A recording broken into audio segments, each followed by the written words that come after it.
จ๊อ้อยเป็นกับอุปถัมภ์ในการใช้จ่ายในการเดินทางก็คง4-5 หมื่นคนนะใครก็ได้บอกใครไปถ้าก็ไปแบบมือสตรังเลยบอกไปก็ไปอินเดียเนปาลประมาณต้นเดือนกุมภาพันธ์ครูบาเริ่มประกอบพิธีเลยเนี่ยครูขาดเวลาครูไปรับไปเลยตามภาษาที่เจ้าผีบ้าลำดับพิธีต่อไป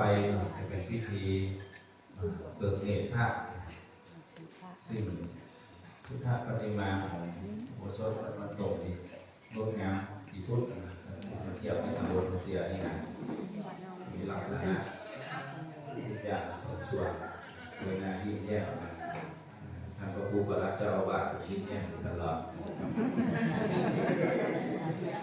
นั่นแล้วที่ขอแก้ข่าวใจนั่นจะได้เข้าสู่พิธีจะได้เริ่มสวดธรรมจักรพระพุทธเจ้าจะได้ทำพิธีในการเบิกเนตรพบพระก็ศรัทธาก็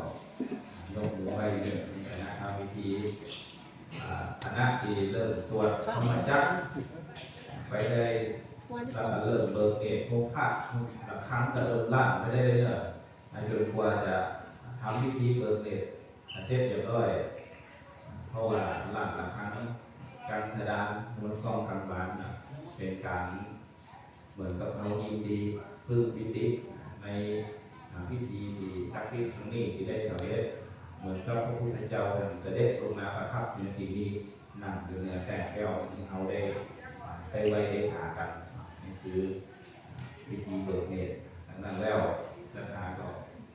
น่าจะดีอกดีใจนะจากนี้ไปจะได้บูรณะมันก็ที่100 ปีโอ้โหเนาะจะได้แปลงทั้งเตือนนี้นะดังนั้นเราจะมีโอกาสยากได้ยากโอกาสปัญหาได้ยาก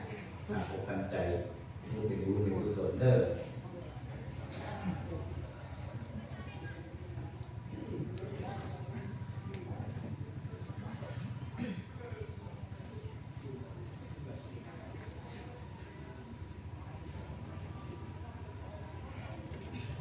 นะโมตัสสะภะคะวะโตอะระหะโตสัมมาสัมพุทธัสสะนะโมตัสสะภะคะวะโตอะระหะโตสัมมาสัมพุทธัสสะนะโมตัสสะภะคะวะโตอะระหะโตสัมมาสัมพุทธัสสะอิมังเมสุตังเอตัสสะมะยังภะคะวะปะระนะสิยังสิ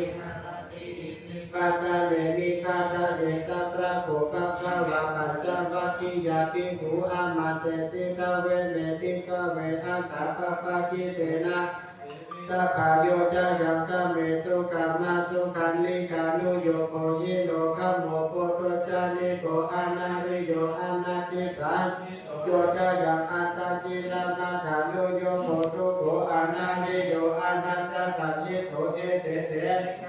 โอโภอันเตอนุปะคัมมามัชฌิมาปฏิปทาตถาคตเตนะอภิสัมพุทธะจักขุการะญาณการะนิอุปสัมมายะอภิญญายะสัมโพธิญาณิพพานสัมวัตติกตัมมัจจสัพพิกเวมัชฌิมาปฏิปทาตถาคตเตนะอภิสัมพุทธะการะนิญาณการะนิอุปสัมมายะอภิญญายะสัมโพธิญาณินายสัมวัตติอายะเมวะอาริโยอัตตังคิโกมะโกไสยติตาสัมมาทิฏฐิสัมมาวาจาสัมมากัมมันโตสัมมาอาชีวะสัมมาวายามะสัมมาสติสัมมาสมาธิโกสัพพิก